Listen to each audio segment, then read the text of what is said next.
Norėčiau pasiklausti auditorijai, kadangi čia šiek tiek jau pro šalį ir jau uždaviau pirmus klausimus. Kas iš jūsų esate gimę 1994 metais ir vėliau? Ar galim pakelti rankas? Tai tikrai matau, kad didžioji dalis auditorijos. Kodėl klausiu?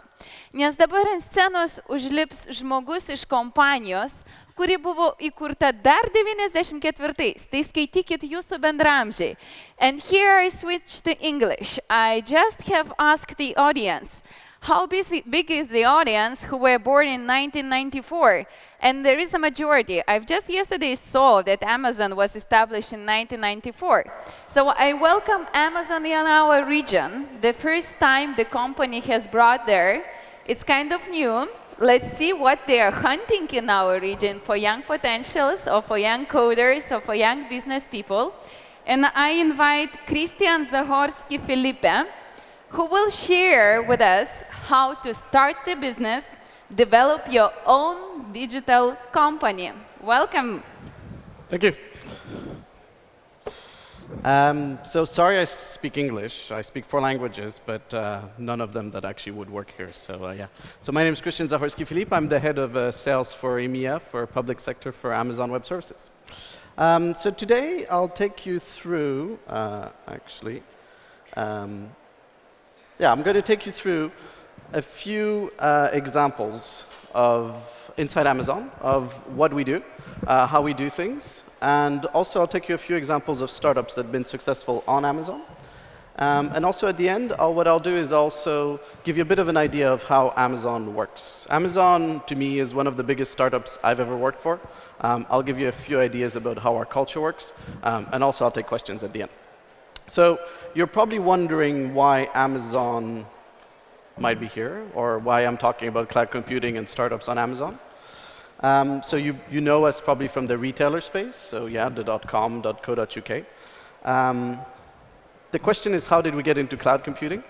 And it's because we ran one of the biggest websites, and still one of the biggest websites in the world. So we figured out how to do that very, very, very well. We have peaks. Everybody shops on Amazon for Christmas. And we have troughs, where people, during the night, for example, don't shop. And we figured out how to do that at a very, very large scale. In the US, imagine how many people shop every day. In the UK, in Germany, in France, in Spain, in Italy, imagine how many people shop on Amazon every day. So we became very, very good at predicting that, and we became very, very good at putting the utility computing behind it to service that. As we became very good, we decided, well, maybe some other people would like to use us and use our technology to be able to scale their business as well. And that's how we became cloud computing providers. That's what we call Amazon Web Services. So some of you might know some of our customers. Tinder, anybody uses Tinder? No? All right. Flipboard, Dropbox, it's not in here, but it's one of those. Halo, they're all businesses that run on AWS. And they're all startups, by the way. Later on, I'll speak about some customers that are probably a bit more regional. So, why you guys are here, I'm imagining. You're interested in building a technology platform for your startup. You have an idea. You also want to prepare your startup for success. Everybody builds a startup to be successful. How do you do that? And if you want to be successful, you don't want to fail just when you be successful. So your business needs to be able to scale up to deliver the business that you wanted. So a few priorities for startups. You probably have a very small window of opportunity. You have a great idea, but you have competitors that are going to show up as well. So you probably need to race really, really quick to that. You probably have a small team, 1 person, 2, your brother. And you're also focusing on solving one very, very specific problem. You have a great idea, you want to solve that problem. And also, you don't want to do it constantly. You want to do it once, solve that problem, and then continue and iterate on top of that. So get better and better and better, but without reusing always or redoing the same thing all the time. And also, if you go viral, and I wish all of you to go viral, you don't want to fail. You don't want your customers to actually learn about you, learn your name, the new startup, and then you fail. You don't work at that point. So you need to build a scalable architecture. You need to support growth with your users, your traffic, your data. Imagine if your website suddenly grows uber large, over 5 countries in Europe, how do you do that? And you don't want to limit yourself, right? I mean, so if you have a great idea in Germany, you want that great idea to work in Greece. You want that great idea to work in Asia, in Korea. You want that great idea to work in the US or in Canada. And also, you want that great idea to constantly work all the time and be efficient, so you don't have to spend a lot of money supporting the users that are going to be using you, because that's your margin. All those problems, by the way, I'm not saying them. Somebody else is saying that. It's one of my customers. It's called Just Eat. I don't know if you guys use it here, but it's one of those startups that started really, really, really small in the UK, and they've gone viral really in a lot of countries. They're based in the UK, by the way, and they use AWS. So, why do they use AWS? First reason is it's on demand. So, think about you developing a new application, you developing a new website. You want to be able to have an idea in the middle of the night and try the next day. You might need a few servers to do that. You might need a database. If it's a website, you'll build your front end on Apache, for example, and then build your back end on an SQL database or a NoSQL database. But in the old world, you had to wait for a few months to get that server, or you had to provision it in some data center. They had to provision it for you. It took a few days or a few months. In cloud, you just spin up an instance in about 30 seconds if it's a Linux one, a bit longer if it's Windows, and then you have it. In the middle of the night, you've decided to build a new server, you can do that. It's uniform. So I was speaking to a startup a few months ago in Spain, and they were kind of a taxi company. The product doesn't really matter, but they had a great idea, and it worked really well in Madrid a year ago. And then I spoke to them a year ago. Then 6 months later, I met them again. And it turns out that their idea worked really, really, really well in South America as well. Spanish said Spanish, so they didn't even have to translate. But they wanted that application to be close to their users. So what they did is use the cloud in Dublin. They used the Dublin region. I'll go through those in a second. And then they replicated that in South America right away. Touch a button, same application, running in a different region, close to their users. About 2 minutes it took them. You pay as you go. I imagine that if you and your brother are creating a new startup, you don't have a lot of money. So you don't want to pay up front. You don't want to buy a massive server that's costing you $5,000 to start up. You want to be able to use as you go along. So on cloud, what you do is you've got that idea in the middle of the night. You start it up. It works. You don't need it anymore. You shut it down. You've paid for the 2 hours you've used it, and then it's gone. That instance is too small. You need it a bit bigger. Well, you start up a bigger instance. You pay a bit more per hours, but then you don't need it. You just shut it down again. What happens if you go viral? You need 5,000 of them. You start 5,000 up, pay for those, shut it down when you're not viral anymore. Every day you can start up and shut down. Imagine you're creating a new application or iterating on your application. You've got a developer that works for you, and he's in Asia. You just start up that instant that he's going to develop during his day, and then shut it down at night. So you only pay during the day. And it's also available. You don't need to design for redundancy for certain applications. So for example, if you store an object picture in one of our services in S3, it's stored for you. You don't have to care about redundancy, because it will always be available for you. Some services that AWS does, some of you might recognize them. Hope some of you might recognize them. There's the foundation services, which is the EC2 instances I was talking about, S3, for example, which is storage. You've got databases. You've got structured, unstructured databases, DynamoDB, for example, which is an extremely popular one. And then you've got application services. So, for example, you need to, I don't know, do a lot of research. You use Hadoop.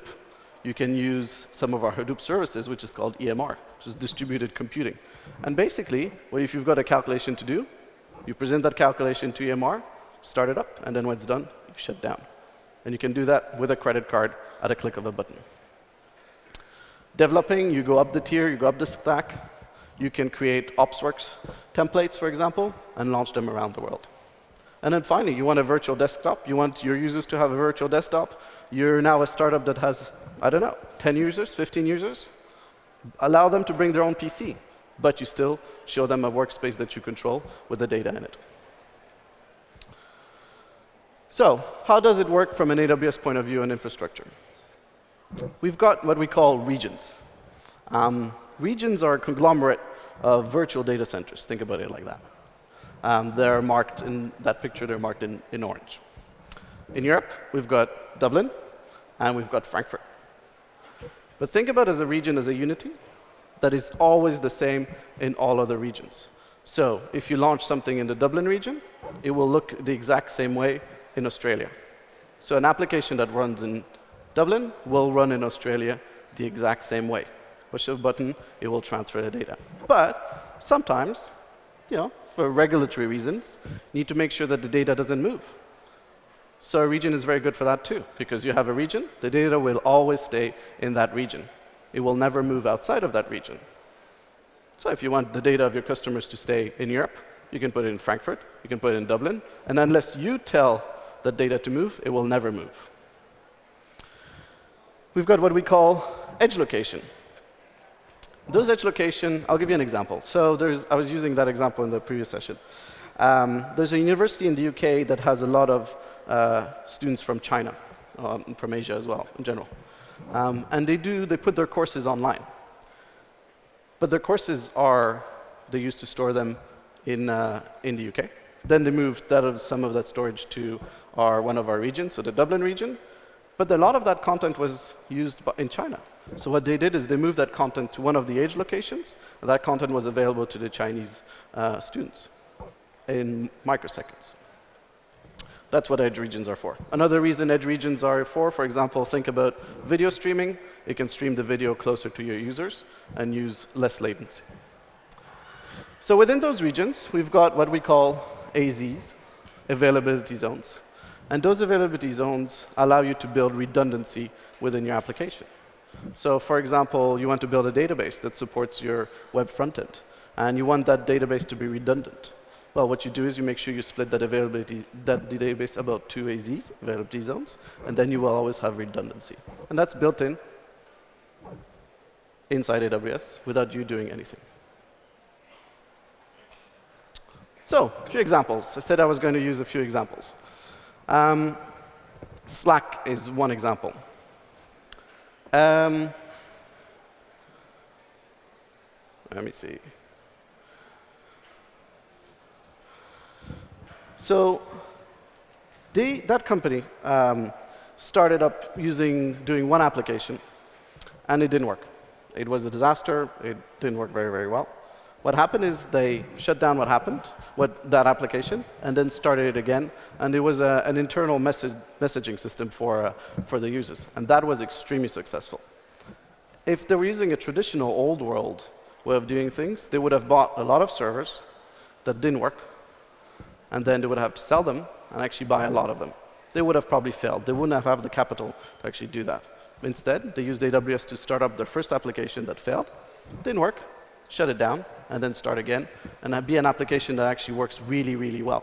Imagine now they have 300,000 paid users, 30 million messages a week, and they've raised $340 million.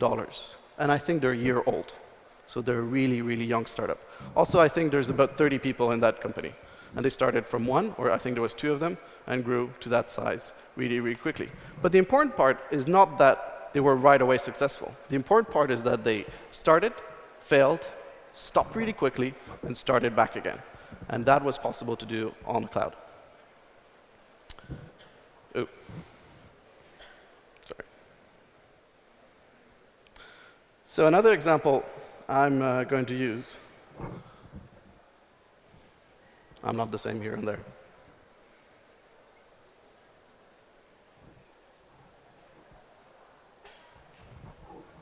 Anyway. Anybody who plays Clash of Clans? It's not the same as there, is there?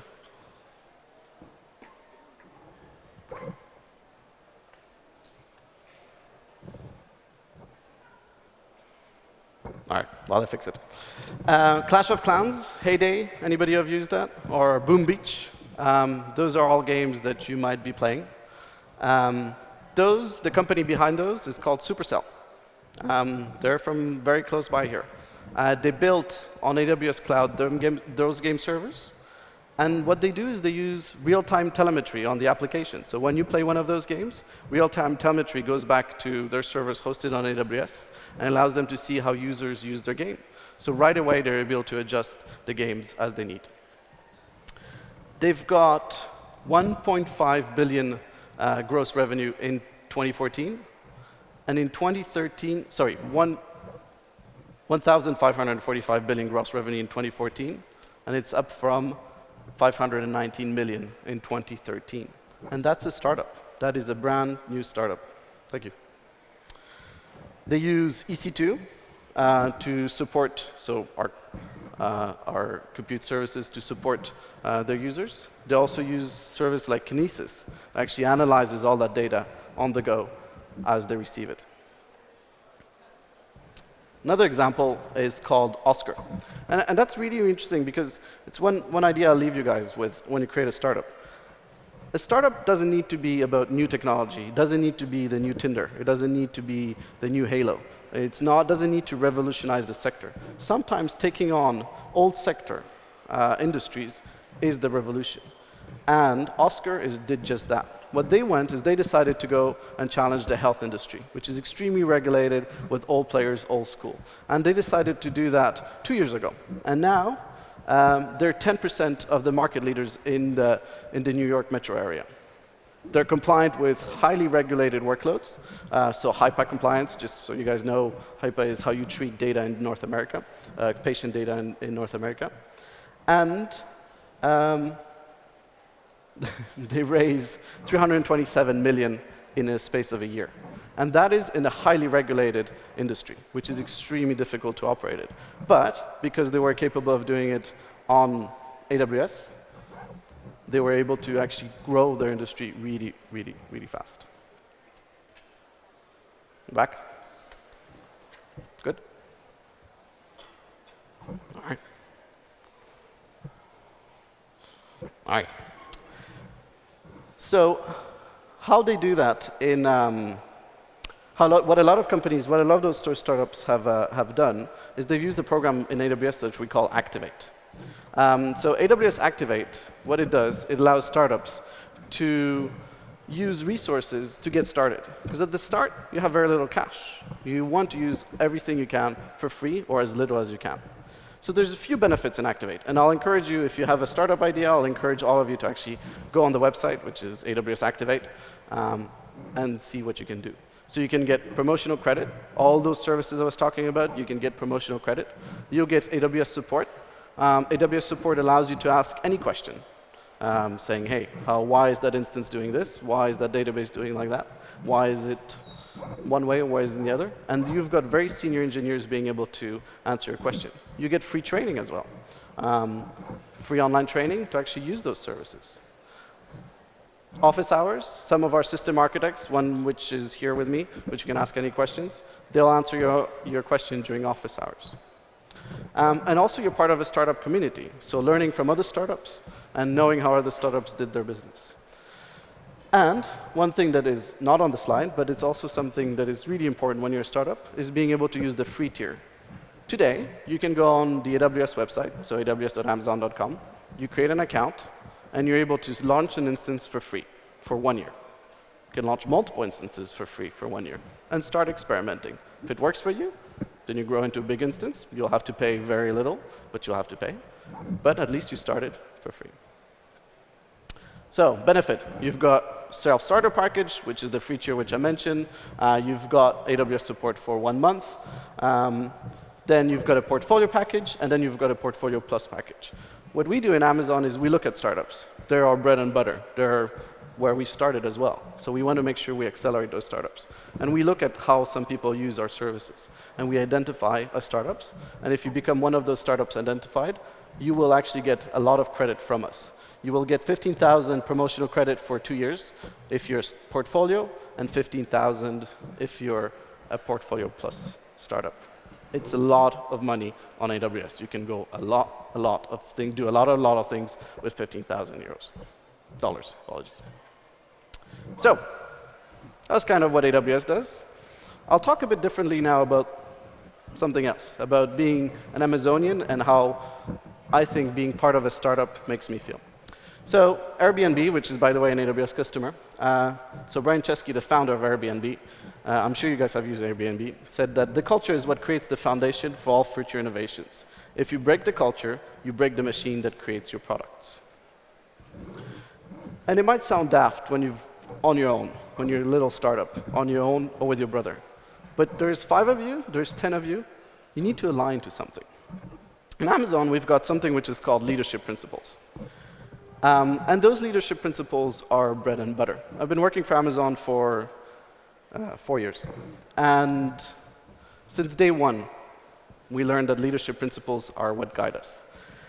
And I think that's extremely important. And one of the results that a company as big as Amazon now allows all the employees to align is those leadership principles. So those are the leadership principles. I'll pick 2 out of those to actually illustrate. But it allows me to go and actually work with my colleagues in other offices and actually have the same values. Everybody in Amazon has customer obsession as their first value, making sure that customers get what they need and what they want. And if you've looked at my presentation, I spoke a lot about customers. And that's a result of that, is because we speak about us through our customers because we want to make sure our customers are delighted. But I won't pick customer obsession, I'll pick ownership. And the definition of ownership is leaders are owners. They think long-term, don't sacrifice long-term value for a short-term result. They act on behalf of the entire company beyond their just own team, and they never say, that's not my job. In a company that's as large as the one I work for, that's extremely important. Pressure sometimes to deliver short-term results distract from the long-term. Jeff Bezos, our CEO, says, you invest in Amazon for 7 years. You don't invest for 7 months or 7 days.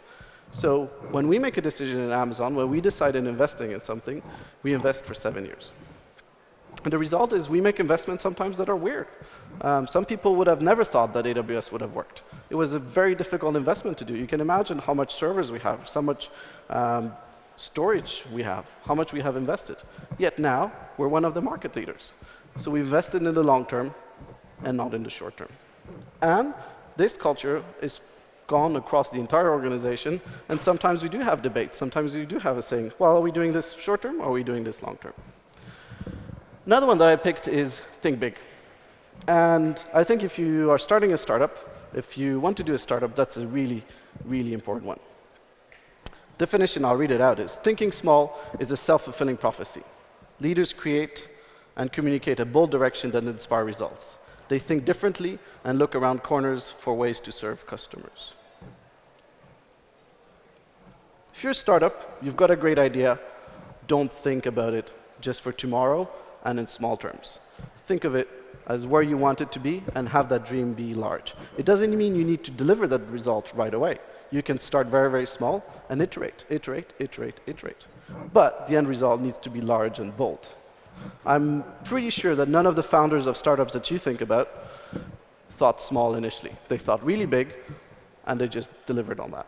And in Amazon, we believe in thinking big. One last comment I'll make before I let you for questions. There's if you're in Berlin, happen to be in Berlin, there's what we call an AWS pop-up loft. And it's between the 15th of October and 13th of November. Actually, one which is finishing up in London, so if you're in London, pop up. Actually, come have a few beers with us and talk to us about your startup idea. That's how we talk to startups. You will get credits, you will get ideas with our system architects, which you can talk to, our startups incubators, so that's Werner Vogels. He's our CTO. You can have a chat with him as well. And as you see, he likes beer as well, so you can have a few beers with him. So happen to be in Berlin, come and join us. All right, thank you. Do you want any questions? Do you want me to do questions or? Sure. Na, kas bus drąsesni? There is a question.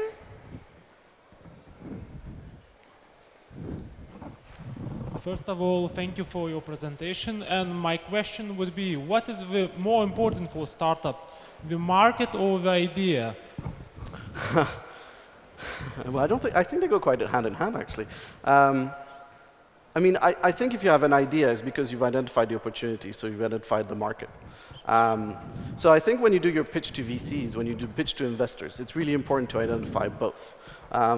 Your idea can be let's put it, aspirational. So it can be in the long term, it can be a big idea that you have a good idea about. But your market needs to be real. So you need to have some customers that actually want what your big idea is. So I don't think one is more important than the other, but you need to think very, very well about both, and quite differently, because you might service a smaller part of your market initially, and then as you grow bigger, as you grow more aspirational, then your market is going to be larger.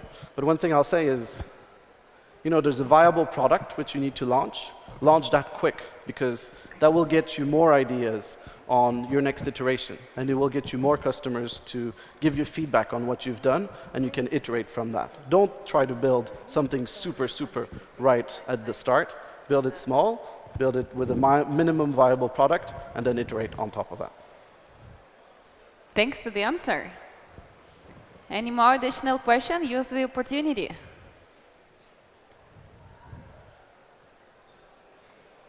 So, well, if it's down, a round of applause. Thank you.